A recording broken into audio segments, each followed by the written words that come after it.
যতদূর চোখ যায় শুধুই তরমুজের ক্ষেত। পটুয়াখালীর রাঙ্গাবালী উপজেলা দেশের অন্যতম প্রধান তরমুজ উৎপাদন এলাকা হিসেবে পরিচিত। গুণগত মানের জন্য দেশ জুড়ে সুনাম কুড়িয়েছে এখানকার তরমুজ। প্রতি বছরের মতো এবারও আগাম তরমুজ চাষ করেছেন এই উপজেলার কৃষকেরা, আর ফলনও হয়েছে ভালো। প্রায় 650 কোটি টাকার তরমুজ এখান থেকে পাইকারি বিক্রি হবে। গরম যত বেশি, তরমুজের চাহিদাও তত বেশি। পটুয়াখালীর এই দ্বীপ উপজেলায় তরমুজ চাষের জন্য উপযুক্ত মাটি থাকায় এটি দেশ জুড়ে জনপ্রিয়। রাঙ্গাবালী উপজেলা তরমুজ বিখ্যাত ভাবে সবাই, আর এই এলাকার তরমুজ সব সময় আগ্রহীত বা সব সময় এদের দামও বেশি থাকে, সুস্বাদু হয়। চাহিদা ও লাভজনক হওয়ায় সাফল্যের সাথে তরমুজ চাষ করছেন এখানকার কৃষকেরা। সার ওষুধ নিয়ে মানুষ নিয়ে খরচ হলে যেমন 18 লক্ষ টাকা খরচ, 60 থেকে 55 লক্ষ টাকা আমাদের খরচ বাদ দিয়ে বিক্রি করা, এটা আমাদের আশা।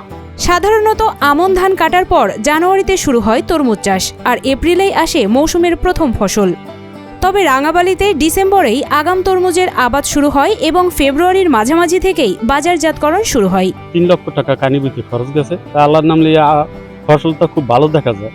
আবার যদি আল্লাহর ইচ্ছে ভালো থাকে আমরা 40 থেকে 50 লাখ টাকা বিক্রি করি। পদ্মা সেতু চালু হওয়ায় পাইকারি ব্যবসায়ীরা এখন ট্রাক ভর্তি তরমুজ সহজেই ঢাকা সহ দেশের বিভিন্ন জেলায় নিয়ে যেতে পারছেন। সমস্ত বাংলাদেশের মানুষ এই জায়গায় মাল কিনতে আসে, আবার হ্যান্তন ব্যাপারীরা টাকা চালান দেয়। কাউখালী চর, পাঙ্গাশিয়ার চর, চর ইমারশন, চর তোজামেল, লতার চর সহ রাঙ্গাবালী উপজেলার বিভিন্ন চর জুড়ে এখন কেবল তরমুজের সমারোহ। লতায় মোড়ানো সবুজ পাতার ফাঁকে উকি দিচ্ছে রসালো তরমুজ। আবহাওয়া ঠিক আছে, গাছপালাও মোটামুটি আলহামদুলিল্লাহ ঠিক আছে। এখন কিছু মানুষে তরমুজ বিক্রি করতেছে, এরা খুব ভালো দামে বিক্রি করতে আছে। এই তরমুজ নিয়েই এখন ব্যস্ত কৃষকেরা। কেউ পরিচর্যায়, কেউ পাকা ফল কাটায়, আবার কেউ পরিবহনে ব্যস্ত। সবাই আমরা তরমুজ চাষের উপর নির্ভরশীল। এই ব্যবসায় আমাদের সবাই লাভবান হই। এই ব্যবসা দিয়ে আমাদের জীবনযাপন চলে। চলতি বছর ফলন ভালো হওয়ায় কৃষকেরা ভালো দাম পাওয়ার আশা করছেন। রোগবালাই কম থাকায় উৎপাদন খরচও তুলনামূলক কম হয়েছে। অন্যদিকে সামনে রমজান থাকায় বাজারও অনুকূলে। বছর ফসলটা আল্লাহ দিলে একটু ভালো হয়েছে। তরমুজ এখন পর্যন্ত আল্লাহ দিলে খুবই ভালো। তরমুজ কিনতে প্রতি বছর দেশের বিভিন্ন প্রান্ত থেকে পাইকাররা আসেন রাঙ্গাবালীতে।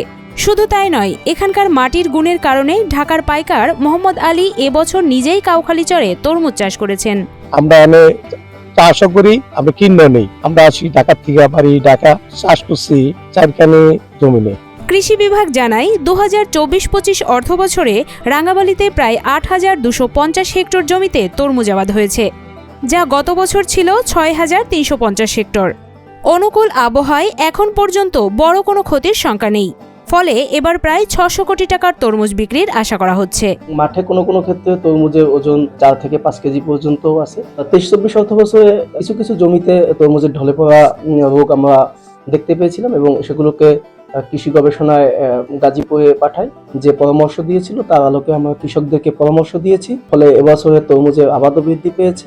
আশা করছি চলতি বছরে রাঙ্গাবালী উপজেলায় তরমুজ চাষিরা লাভবান হবেন।